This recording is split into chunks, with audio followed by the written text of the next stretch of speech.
Astuce, n'hésitez pas à mettre la vidéo en pause et à revenir en arrière.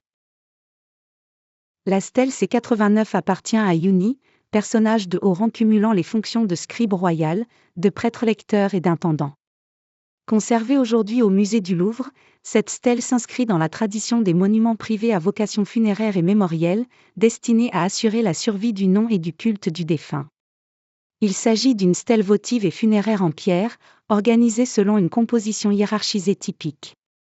Dans la partie supérieure, la sphère divine est évoquée par la présence de formules d'offrande, et selon le cas, de divinités invoquées ou suggérées. La zone principale présente Yuni en attitude de piété, recevant symboliquement les bienfaits divins ou participant à l'échange cultuel par l'offrande et la récitation rituelle. La partie textuelle développe des formules d'offrande et des prières destinées à garantir subsistance, justification et pérennité dans l'au-delà. Titre et statut social. Les titres portés par Yuni témoignent d'un profil administratif et sacerdotal polyvalent. Scribe royal, marque d'un haut niveau d'instruction et d'une proximité avec l'administration centrale.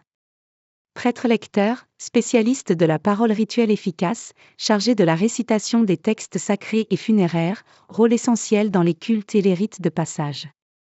Intendant, fonction impliquant la gestion des biens, des domaines ou des ressources, probablement au service d'un temple ou d'une institution royale. L'encensoir à bras utilisé dans les scènes rituelles, y compris lorsque le défunt est figuré honorant une divinité, est désigné en égyptien par le terme kerep. Ce mot est lié au verbe kerep, diriger, présenter rituellement, accomplir l'offrande. Il prend la forme d'un avant-bras humain tendu, la main tenant une coupelle ou un petit récipient où brûle l'encens. L'objet matérialise visuellement le geste d'offrande. Il ne s'agit pas d'un simple ustensile, mais d'un instrument rituel hautement codifié. Il est employé dans les rituels de culte divin, les rites funéraires et le culte des morts, les scènes où le défunt divinisé agit comme officiant dans l'au-delà. Le défunt, muni de cet encensoir, adopte le rôle d'un prêtre ritualiste, capable d'honorer les dieux et d'assurer la perpétuation du culte. Le bras est l'organe de l'action efficace. L'encensement purifie l'espace cultuel, nourrit la divinité par l'odeur agréable, établit une communication ascendante entre humains, ou défunts, et Dieu. Dans l'Égypte ancienne, la peau de léopard portée par certains prêtres est désignée en égyptien par le terme meska. Usuellement traduit par peau de léopard, parfois rendu plus largement comme peau de félin tacheté, la forme est une véritable peau portée en bandoulière, laissant pendre la tête et les pattes, souvent nouée sur l'épaule ou la poitrine. La meska est avant tout associée aux prêtres sem notamment dans les rites funéraires, en particulier la cérémonie de l'ouverture de la bouche, certains rituels de régénération et de renaissance.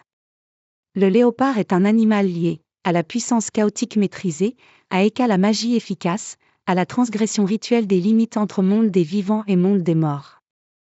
Le port de la peau de léopard marque donc le prêtre comme un officiant liminaire, capable d'agir dans des contextes rituels dangereux ou hautement chargés symboliquement.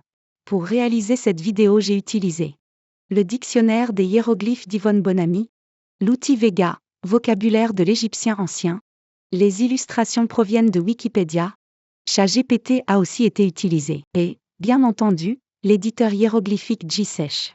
Merci de soutenir la chaîne en vous abonnant, en likant et en partageant.